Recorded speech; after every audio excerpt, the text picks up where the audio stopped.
Hello guys, మనకి క్రికెట్లో ఏ player అయినా సరే రిటైర్మెంట్ ఇవ్వాల్సిందే కదా. సో మరి రిటైర్మెంట్ ఇచ్చిన తర్వాత కొంతమంది కనుమరుగైపోతారు, ఇంకొంతమంది వచ్చేసరికి కామెంటేటర్స్గా చేస్తారు, ఇంకొంతమంది వచ్చేసరికి హెడ్ కోచ్గా అని చెప్పేసి, లేదు అంటే మెంటర్గా అని చెప్పేసి, సో డిఫరెంట్ వృత్తుల్లో ఉంటారు. అయితే మరి ఇక్కడ చూసుకుంటే మరి విరాట్ కోహ్లీ సో రీసెంట్గా టెస్ట్ క్రికెట్కి రిటైర్మెంట్ ఇచ్చాడు కదా. సో దాని తర్వాత రవిశాస్త్రి దీని గురించి మాట్లాడాడు. అయితే రవిశాస్త్రి చెప్తుంది ఏంటంటే, మీరందరూ కూడా మరి విరాట్ కోహ్లీ టెస్ట్ క్రికెట్కి రిటైర్మెంట్ ఇచ్చాడని చెప్పేసి చాలామంది ఆందోళన చెందుతున్నారు కదా. సో ఒకటి గుర్తుపెట్టుకోండి, విరాట్ కోహ్లీ టెస్ట్ క్రికెట్కి మాత్రమే రిటైర్మెంట్ ఇచ్చాడు. సో దాని తర్వాత ఓడిఐస్లో, ఐపీఎల్లో ఈ రెండిట్లో కూడా మీకు కనిపిస్తాడు.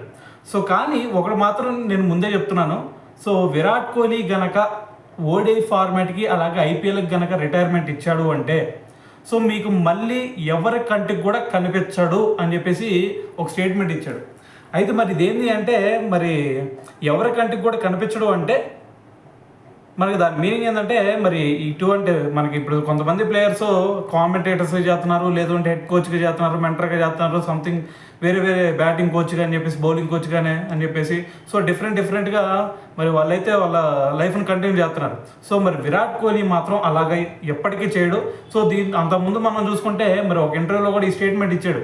సో నేను ఎప్పుడైతే క్రికెట్కి రిటైర్మెంట్ ఇస్తానో ఇంకా ఎప్పటికి కూడా ఎవరికి కూడా కనిపించను అని చెప్పేసి సో మరి మనకి విరాట్ కోహ్లీ కూడా ఒక ఇంటర్వ్యూలో చెప్పాడు. సో అదే ఇప్పుడు మళ్ళీ మనకి రవిశాస్త్రి కూడా మరి ఈ విషయం అయితే చెప్పడం జరిగిందనమాట. సో మరి కొన్ని సంవత్సరాలు ఏదేమైనా సరే మరి విరాట్ కోహ్లీ కొన్ని సంవత్సరాలు ఆడితే సో మరి వాళ్ళ విరాట్ కోహ్లీ ఫ్యాన్స్కి కూడా కొంచెం ఇది బెటర్గా ఉండిద్ది అనేది నా ఫీలింగ్ అనమాట. సో ఏదైనా సరే మరి రవిశాస్త్రి చేసిన ఈ కామెంట్స్ని బట్టి మరి మీరేమనుకుంటున్నారు అనేది కింద కామెంట్ చేయండి.